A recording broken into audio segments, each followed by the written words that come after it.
Hi there and welcome to the Dawn Show. Dawn Stensland-Menti here. Today, interior designing wisely and how to find a designer. This is about making your home as beautiful as it can be and really making your dreams come true when it comes to your home.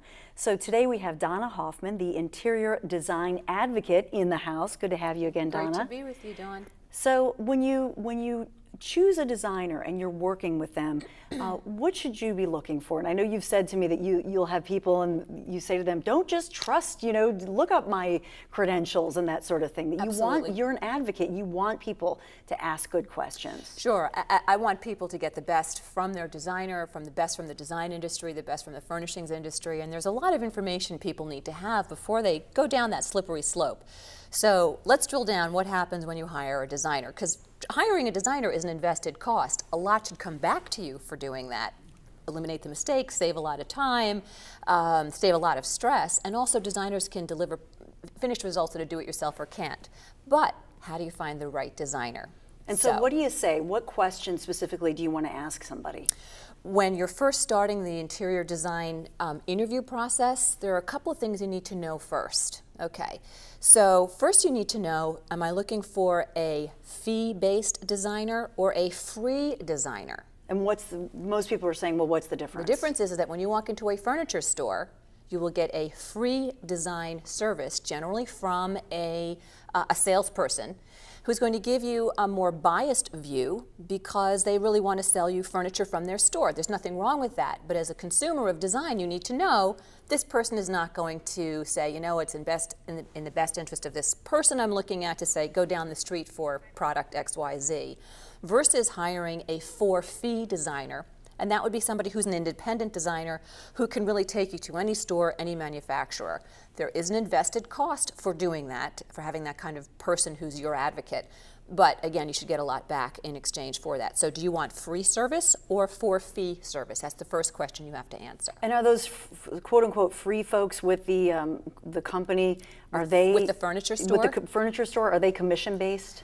Generally they are. In most cases they are, not always, but in most cases they are. Sometimes in a small family-owned furniture store, sometimes they're not, believe it or not, but in most cases they are. So, and the next thing is to find?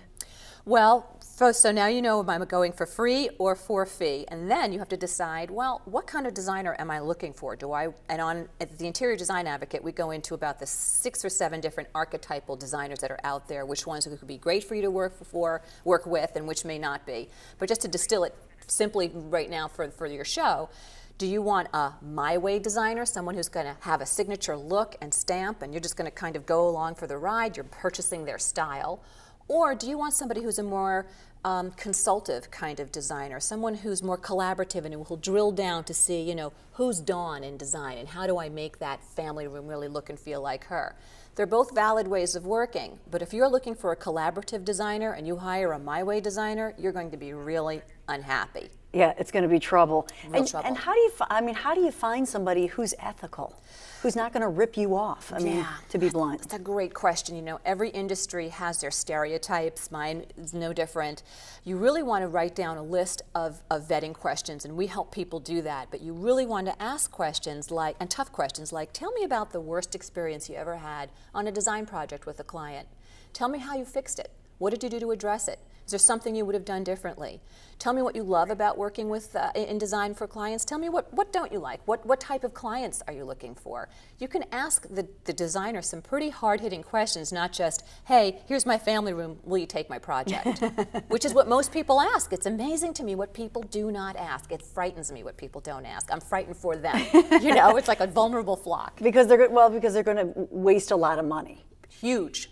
The monetary waste in design, when design is not appropriated and approached wisely, the waste is huge. Wasted resources, hard-won dollars, filling landfill with stuff that shouldn't be replaced too early in its lifetime. So I agree with you, a lot of waste. And this is a critical one. How do designers charge? Because I have a good friend who actually had a great designer who I think is ethical and talented and all of that, but had a junior designer who would call her up, talk about her pregnancy, and bill for that. And they never realized, who's the junior designer? What do they charge? They just didn't realize how that would break down? It's a great question, and that's an isolated instant in the industry, but you should know how designers charge. There are actually about 7 different ways designers can charge, but let's simplify it and drill down. There's either a fixed fee you can have for your project, and that's just for your design services, not for product also, or you can be charged hourly. Most consumers today are familiar with hourly charges from a designer. But what they don't know is that across the country, those design fees can really vary by region. East Coast, West Coast, Texas can have a particular flavor of fee, as can major cities. And there can even be a difference between a city design service fee versus what a designer in the suburbs might be charging. So as you're looking for designers, just know, if you live in the New York region, Philadelphia region, you may be paying more for design services than if you're in certain suburban parts of the Midwest or the South. It's just a regional thing.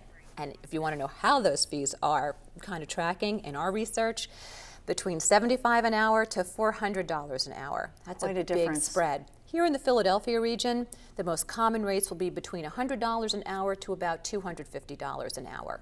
Okay, so how do you, if you're working with somebody, should you just, be honest and say, I really like you, but this is our budget, and how do we, do you negotiate? Is it better to be upfront and say, this is my budget, or what do you do? I'm so glad you brought up the B word, because people are afraid of saying the word budget to designers, and you shouldn't be, you mustn't be. A budget's just a thing, just like a paint chip or a fabric swatch, and I'm sure you wouldn't be afraid to talk to a designer about that. Right. You want to be very upfront about what your budget is, and a designer's role and responsibility to you is to be your advocate within that budget. How do I help you land your project within that budget? That said, if you don't have a realistic budget, it's also the designer's role as your guide to say, for what you want to accomplish, for the type of quality that you want, we either need to break your project into 1 or 2 phases, or are you willing to trade down in quality on some items so we can get all of this done at the kind of budget that you're asking for. Budget talks make most clients uncomfortable, and they shouldn't. The designer's there to work for you. Yeah, budget talks, whether it's Congress or working with, right? It's stressful for It's everybody. trouble. All right, we're going to talk more with Donna about finding the right decorator, the right interior designer for you when we come right back.